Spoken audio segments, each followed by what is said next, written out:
Prière, eh bien, il nous invite à la prière. Priez plus, mieux, priez tout le temps.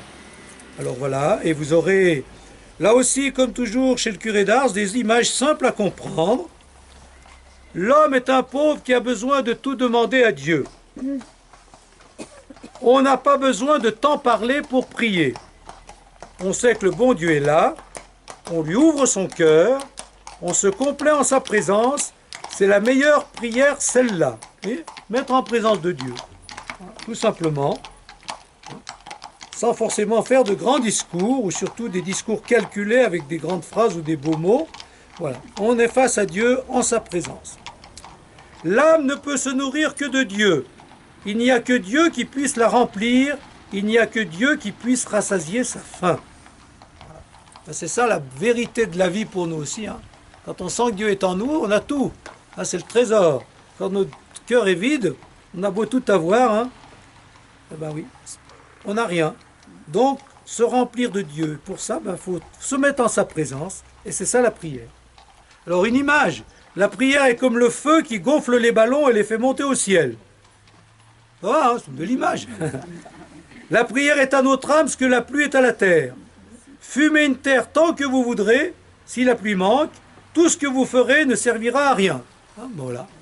La prière, c'est ça. Voilà. L'homme n'est pas seulement une bête de travail, c'est aussi un esprit créé à l'image de Dieu. Il n'a pas que des besoins matériels et des appétits grossiers, il a des besoins de l'âme et des appétits du cœur. Il ne vit pas seulement de pain, il vit de prière, il vit de foi, d'adoration et d'amour. Simple, hein? Voilà. En regardant un cultivateur prier, celui-ci lui explique « J'avise le bon Dieu et il m'avise ». Vous connaissez, hein?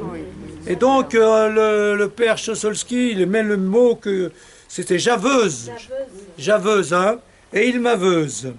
Alors, il expliquera, il regardait le bon Dieu et le bon Dieu le regardait, tout est là, mais le père Chossolski développe un peu autrement en disant que ce mot « j'avise et il m'avise », c'était le mot que les paysans employaient pour quand ils regardaient leurs terres ou leurs bêtes.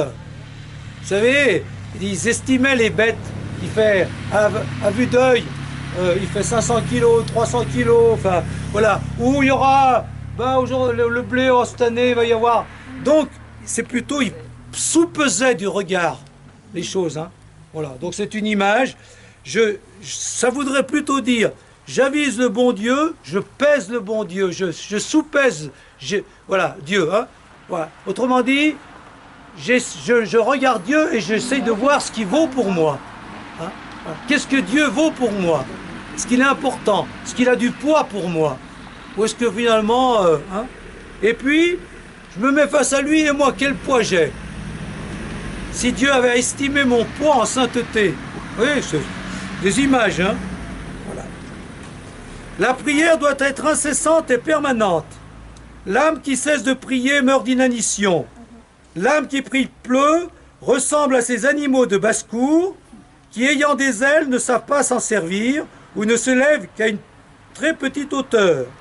Tandis que l'âme qui prie avec ferveur et persévérance devient semblable à une hirondelle qui s'élève dans les airs avec facilité. Ça, il reprend peut-être ce que disait déjà saint François de Sales. Hein. Il y en a d'autres qui ont dit des choses comme ça. Si on se compare à des animaux, notamment, voilà, eh bien, celui qui prie pas beaucoup, c'est comme une poule, hein, il s'envole pas haut, il vole pas haut. Mais par contre, celui qui prie beaucoup, c'est comme une hirondelle. Voilà. Plus on prie, plus la vie devient prière.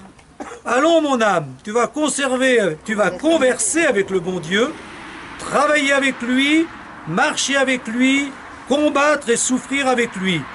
Tu travailleras, mais il bénira ton travail. Tu marcheras, mais il bénira tes pas. Tu souffriras, mais il bénira tes larmes. Et donc, le père Chossolski, quand il cite cette phrase, dit bien, voilà, eh bien, aujourd'hui, dans notre époque, on insiste beaucoup sur la prière permanente. Il faut prier dans toute notre vie. Il faut se sentir en présence de Dieu. Jésus marche avec nous dans toute notre vie.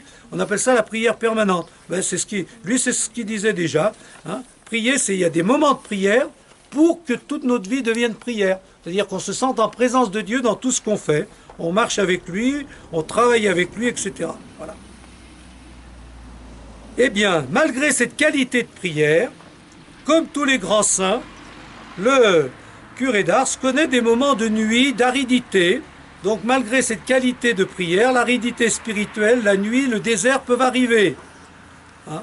J'étais comme un désert, depuis 15 jours dans une absence totale de consolation. Il prie mais il ne ressent rien. Dieu n'est pas là. En tout cas, il est là, mais il ne le ressent pas. Hein? Le pauvre cœur est sec comme de l'amadou, comme un morceau de liège, dur comme un caillou, froid comme le marbre. Ça va mal là, hein? Sec, voilà. Ça commence mal là. Voilà. Ça veut dire que la prière, c'est pas toujours vraiment... bon, il faut un peu se forcer et c'est pas forcément toujours... enfin, c'est toujours bénéfique, mais c'est pas forcément toujours ressenti comme un moment de plénitude. Hein. Dieu, on le prie, mais il se donne à nous quand il veut et pas toujours comme on voudrait. Alors, catéchèse du curé d'Ars sur la prière. J'ai mis beaucoup de citations, et ça c'est une parenthèse que je fais, mais il a beaucoup parlé quand même. Hein. Il n'a pas tellement écrit, mais il y a plein de paroles de lui, alors voilà, qui nous sont revenues. Des choses très simples. Et tous les jours, il allait faire, il faisait le café à la présidence. Il faisait le caté, voilà. Oui, mais qui est-ce qui a noté tout ça? C'est pas lui? C'est Catherine Lassagne. C'est ses collaboratrices, d'accord. Voyez mes enfants, le trésor d'un chrétien n'est pas sur la terre, il est dans le ciel. Eh bien, notre pensée doit aller où est ce trésor? L'homme a une belle fonction, celle de prier et d'aimer. Voilà, ça résume déjà bien tout ce que j'ai dit. Hein. Vous priez, vous aimez. Voilà le bonheur de l'homme sur la terre. La prière n'est autre chose qu'une union avec Dieu. Quand on a le cœur pur et uni à Dieu, on sent en soi un baume, une douceur qui enivre, une lumière qui éblouit. Alors, ça je le resignale parce que c'est le contraire de l'aridité. Hein. Et donc dans la prière, vous vivez peut-être ça. Il y a des moments où on ne ressent rien, et des moments où... Et ça aussi, je n'aurais pas cru qu'ils le disent. Aujourd'hui, on insiste beaucoup aussi sur les sensations dans la prière. Hein. On est à une époque où l'affectivité joue beaucoup, et pour beaucoup, prier, c'est ressentir Dieu, son amour, c'est sa plénitude, c'est un bien-être intérieur, la prière. J'espère que vous ressentez ça de temps en temps. Mais il y a des moments où c'est le désert. Donc il y a les deux. Et pour lui, je recite ça, quand on a le cœur pur et uni à Dieu, on sent en soi un baume, une douceur qui enivre. C'est fort, hein? Une lumière qui éblouit. Je ne sais pas si vous vivez des choses pareilles, hein, mais c'est quand même fort, hein? Dans cette union intime, Dieu et l'âme sont comme deux morceaux de cire, fondus ensemble, on ne peut plus les séparer. Donc il y a une sorte de communion, de fusion même. Hein. Si on disait aujourd'hui hein, qu'il y a une sorte de fusion avec Dieu, on suspecterait ça de... Hein, mais bon, lui, il osait le dire.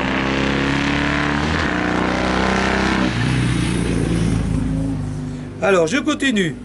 C'est une chose bien belle que cette union de Dieu avec sa petite créature. C'est un bonheur qu'on ne peut comprendre. Nous avions mérité de ne pas prier, mais Dieu, dans sa bonté, nous a permis de lui parler. Notre prière est un encens qu'il reçoit avec un extrême plaisir. Mes enfants, vous avez un petit cœur, mais la prière l'élargit et le rend capable d'aimer Dieu. Ça, c'est une bonne manière de justifier la prière. À quoi ça sert de prier? D'élargir notre cœur. C'est beau comme ça. Hein. Notre cœur s'ouvre à plus grand que nous, et ce plus grand, c'est Dieu. Hein. Donc, c'est tout le contraire d'un cœur rétréci. Hein. Voilà. La prière est un avant-goût du ciel, un écoulement du paradis. Elle ne nous laisse jamais sans douceur. C'est un miel qui descend dans l'âme et adoucit tout. Les peines se fondent devant une prière bien faite, comme la neige devant le soleil. La prière fait passer le temps avec une grande rapidité et si agréablement qu'on ne s'aperçoit pas de sa durée. C'est super, hein? Mais enfin, on peut dire, c'est pas toujours comme ça quand même, hein? C'est pas toujours comme ça. Comment? Il passait 3 heures tous les matins dans l'église. Oui, mais il y a aussi des moments où c'était plus difficile, hein? Donc voilà, et je pense que c'est bien cette alternance Il y a des moments très forts où on sent la présence de Dieu, un bien-être, des moments où il est un peu absent et on est un plus sec. Et il faut quand même prier le plus possible pour que justement on reste en union avec Dieu, une union qu'on ressent positivement ou qu'on ressent moins. Voilà. Est-ce que vous voulez réagir? Mais il a déjà dit beaucoup de choses là. Hein. On ne peut pas trop dire de choses de plus. Alors, eh bien, chacun prend un petit moment de prière, c'est-à-dire on se met face à Dieu, on goûte sa présence telle qu'elle se livre à nous en ce moment. Voilà. Je pense à Dieu, je l'avise, je l'évalue, je l'estime. Qu'est Dieu pour moi? Je me mets face à Dieu. Puis j'essaye de me laisser évaluer, estimer, peser par Dieu, d'imaginer ce qu'il pense de moi ou ce qu'il veut de moi. Enfin, peu importe. On prend un petit moment de prière, on se met en présence de Dieu et il se passe